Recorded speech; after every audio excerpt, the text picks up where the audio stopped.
So, when you sent over all that stuff about Jaipur, the Pink City, I was really struck by, like, how much history and culture is there. And, how important it seems to be, not just in India, but, around the world. I think this deep dive is going to be really I think so too, yeah. interesting. It's a fascinating city. Yeah. Visually and historically. So I'm excited to dive in. Me too. So let's start at the beginning. 1727, Okay. Maharaja Jai Singh II founds Jaipur, right? He does, yep. But what I found so interesting is that it's India's first planned city. Like, That's right. that was a choice, Yeah. It was intentional. Someone sat down and thought about this. Absolutely.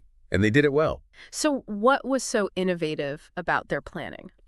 Well, the sources point to the grid system. Okay. The wide roads. I see. Which back then, that wasn't Yeah. the norm. It wasn't typical. It was very forward-thinking for the time. Yeah. And it really shows a pretty deep understanding of how cities work. Can they? Yeah, how they function, how they can grow. And they clearly had aesthetics in mind, but also just functionality too. And from this really well-organized base, we get this really incredible architecture. We do, yeah. So, for example, we have Amber Fort. Yes. This hilltop fortress. Beautiful. And the sources talk about how it's a mix of Hindu and Mughal styles. Right. So, like, what does that tell us? Like, what does that... Well, you have to think about the time.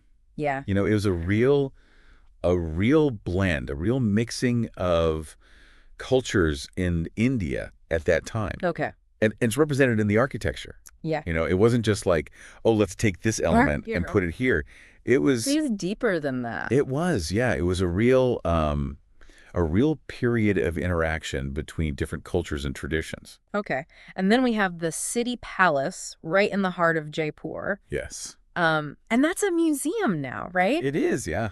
And what I love about that, reading these sources, is that you get a real sense of, like, what it must have been like to live there. You really do. You get a sense of the rulers, the grandeur. Yeah.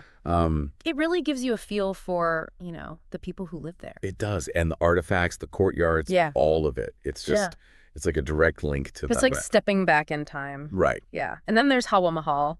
Oh, yeah. The Palace of Winds. The Palace of Winds, yes.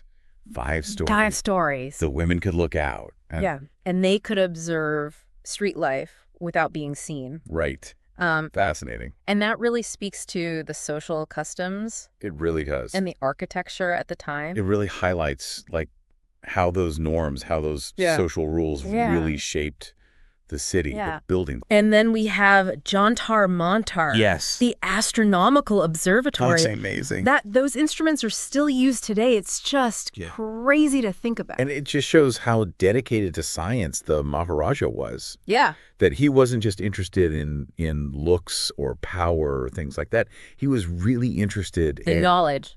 In the stars. Yeah. And the fact that they still work. It's incredible. Shows how accurate they were. Yeah. And it's not just buildings in Jaipur. It's clearly a center of culture. It is. The music, the dance, the handicrafts, and these festivals, the Jaipur Literature Festival. Yeah. Tej, Gangwar. It's a vibrant city. They all sound just, like, incredible. They are. And they're vital to the city's identity. Yeah. They're not just things of the past. Yeah, they're not just... They're living traditions. They still matter. Yeah. And people come from all over to participate. And for anyone who loves shopping or eating, the markets sound amazing. Oh, yeah. The textiles. Beautiful thing. The jewelry. Yeah. And you mentioned all this food. The food is stand. Bati Charona, the La Almaz. It just sounds... You have to try it if you ever go. Incredible. It really is. Yeah. It's a sensory experience. And, of course, Jaipur is a UNESCO World Heritage Site. It is. It's, recognized globally for its importance, and it's a key part of the Golden Triangle for tourists, right? Yeah. That UNESCO designation just shows you how significant it is historically and architecturally. Yeah. And being part of the Golden Triangle means that for many people, that's their first taste of India and all its beauty. So what we've learned is that Jaipur is this incredible combination of urban planning, amazing architecture that really tells a story, and a vibrant culture that is still going strong today. And that's all like recognized globally. It's just fascinating. It really is. And it makes you think, this was a city built with such intention. Right. What other cities throughout history have that same